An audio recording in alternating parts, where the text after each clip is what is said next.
Saiful Mujani Research and Consulting (SMRC) merilis hasil survei cawapres potensial pendamping Ganjar Pranowo, Prabowo Subianto, dan Anies Baswedan.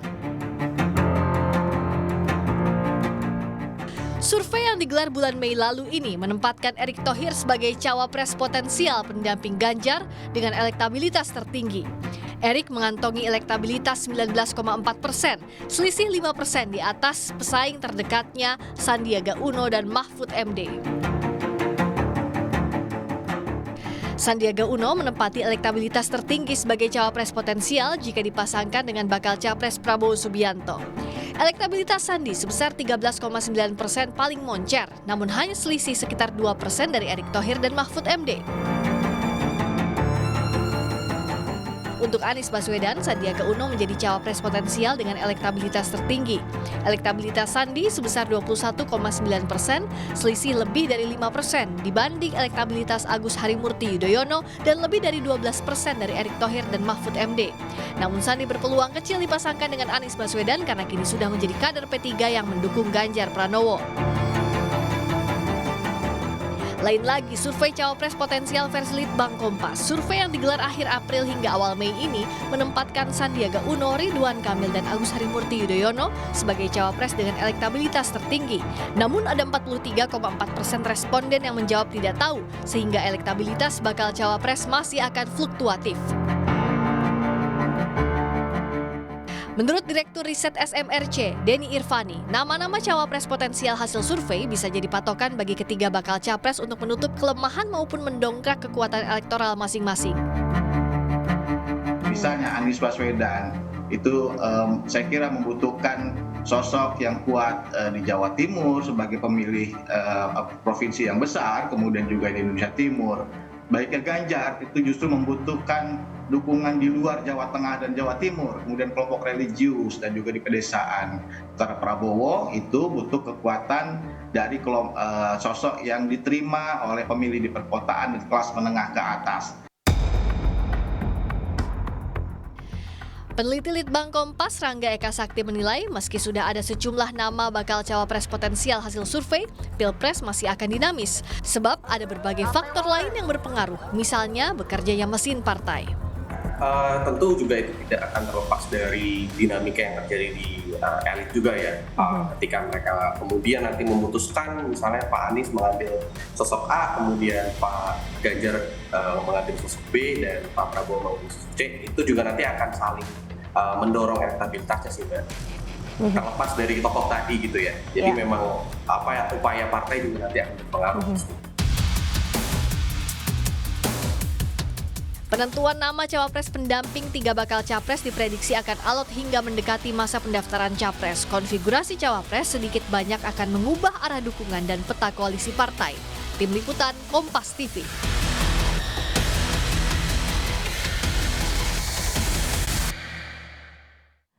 Kalau gitu Bang Andre, benar nggak sih belum diumumkannya nama cawapres pendamping Pak Prabowo ini nanti bisa-bisa jadi karena lagi bingung nih untuk menentukan formasi koalisi yang lengkapnya, yang pasnya nanti?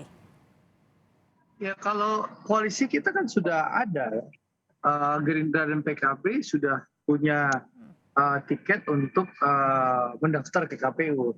Tapi memang Pak Prabowo dan Gus Muhaimin punya komitmen yang sama bahwa membangun Indonesia harus dilakukan dengan semangat gotong royong.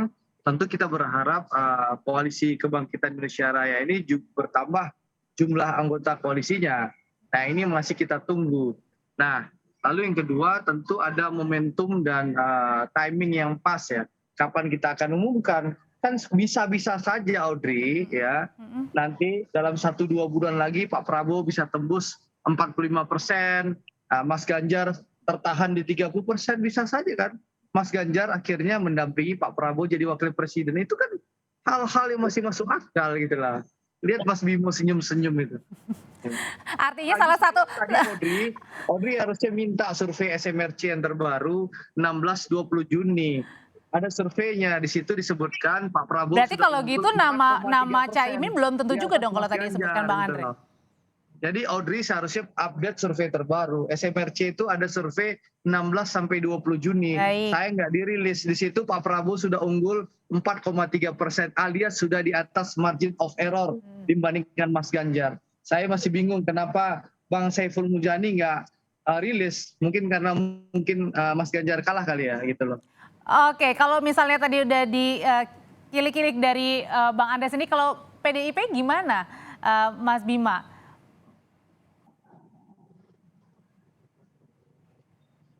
Mas Bimo, suaranya di mute tuh, Mas. Masih di mute, Mas? Suara Mas di mute. Ya, kita yakin betul ya kualitas Mas Ganjar Pranowo ini akan mampu menembus aspek yang pertama popularitas, yang saat ini masih sekitar 83% baru mengenal Ganjar Pranowo. Dari 83 itu sekitar 76 baru tahu kalau dia mencalonkan. Kita akan kejar betul supaya apple to apple-nya dengan Pak Prabowo ini seimbang, karena Pak Prabowo sudah 100% responden itu mengenal, sedangkan Ganjar Pranowo juga baru sekitar 83. Jadi menurut saya waktu masih ada untuk sosialisasi. Yang pertama mengenalkan Ganjar Pranowo, yang kedua mengenalkan Ganjar Pranowo sebagai calon wakil presiden. Kami berhitung betul juga tadi mengenai masalah cawapres.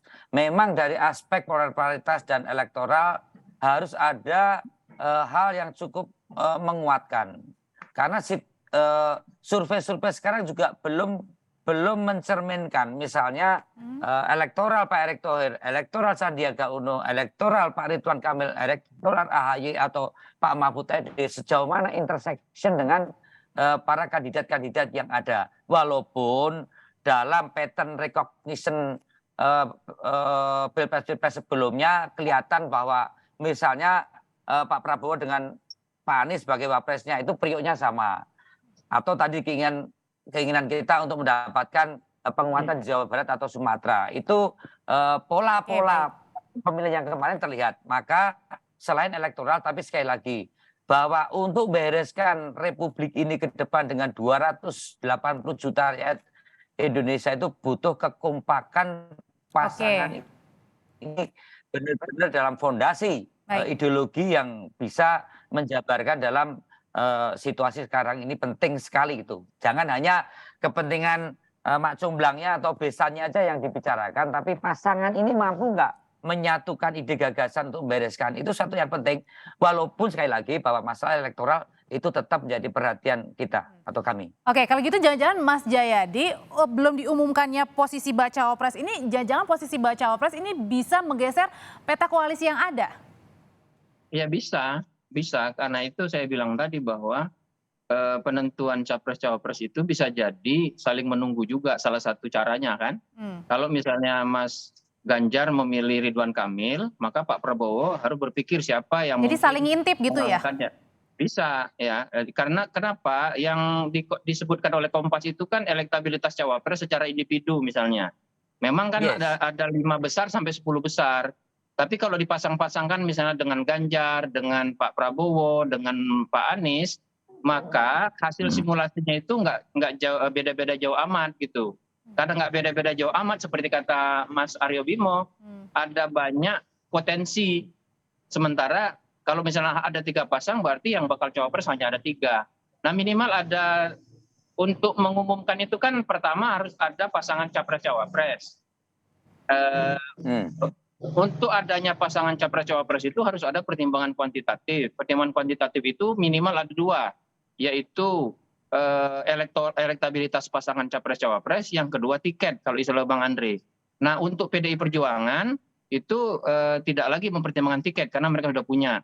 Kalau KKIR itu kalau misalnya pemilihan cawapres tidak memuaskan salah satu pihak di antara PKB dan Gerindra, bisa saja tiketnya jadi masalah kan gitu, tidak maju.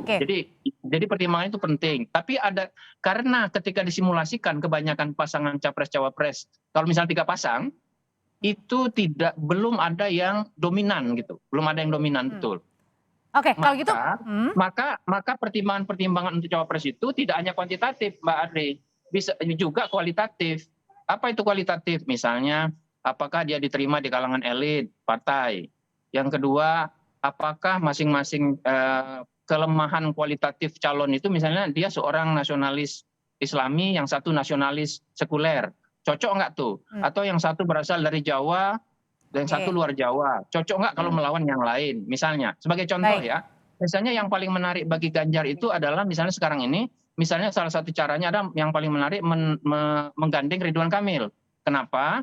Karena Mas Ganjar kan sudah cukup kuat di Jawa Tengah, cukup kuat di Jawa Timur, tapi lemah di Jawa Barat. Di situ Pak Prabowo yang kuat. Maka untuk itu mungkin Ridwan Kamil. Tapi kalau misalnya Ridwan Kamil yang dipilih, bisa jadi Pak Prabowo misalnya memilih orang yang kuat di Jawa Timur, misalnya Pak Muhaimin atau Pak Mahfud atau Khofifah misalnya. Nah itu kan harus dihitung lagi. Tahan dulu sampai di situ, Mas Jayadi. Ya, jadi hitung-hitungan seperti itu kemudian membuat pertama perhitungannya masih belum selesai, kalkulasinya masih belum selesai. Yang kedua, kalaupun sudah ada selesai kalkulasinya, momentumnya belum ketemu. Oke, nah sekarang kalau gitu saya akan bertanya ke masing-masing ya. Mas Bima, PDI sudah bersama dengan P3 dukung Pak Ganjar, Gerindra sudah bersama dengan PKB juga dukung Pak Prabowo. Di satu sisi kalau di PDI kan juga sudah ada P3-nya, baca operasinya Pak Sandi. Nah kalau misalnya tidak terpilih nama Pak Sandi, apakah PDIP siap kalau P3 hengkang? Mas Bima? PDI akan membicarakan cawapres bersama partai-partai pengusung lainnya.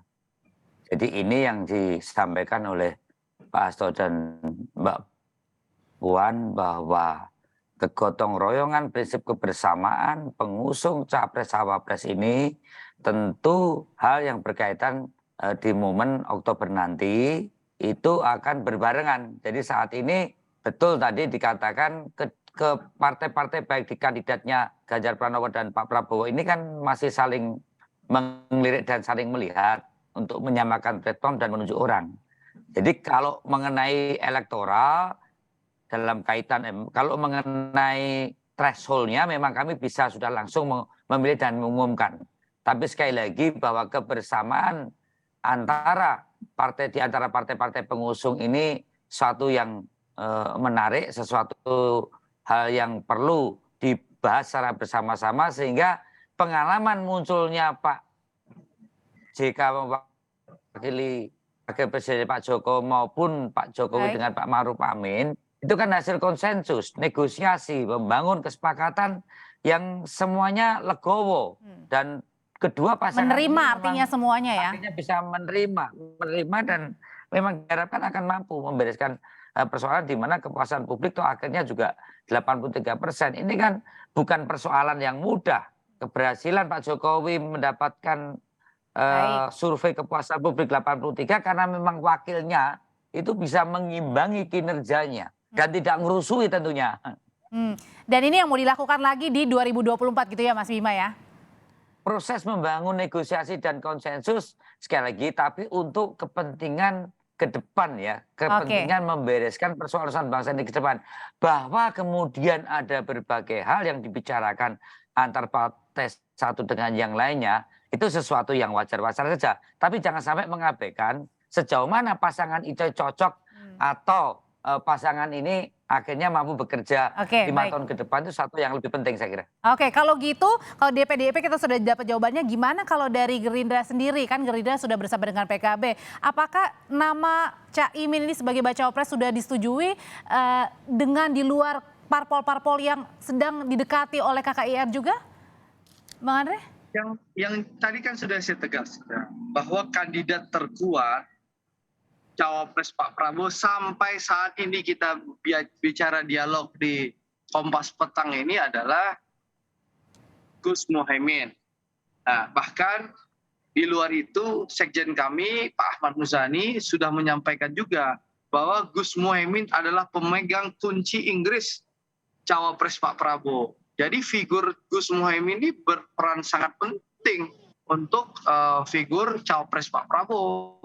Jadi tunggu saja Mbak Audrey, ya Belanda masih jauh, di saat yang tepat, momentum yang pas, Pak Prabowo bersama-sama Gus Muhaimin akan mengumumkan pasangan Cawapresnya Pak Prabowo. Dan insya Allah ini bisa mempersatukan Indonesia Pak Prabowo juga bisa bekerja sama dengan siapa cawapresnya untuk melanjutkan keberhasilan pembangunan Pak Jokowi. Karena komitmen Pak Prabowo adalah melanjutkan pembangunan Pak Jokowi. Begitu, Mbak.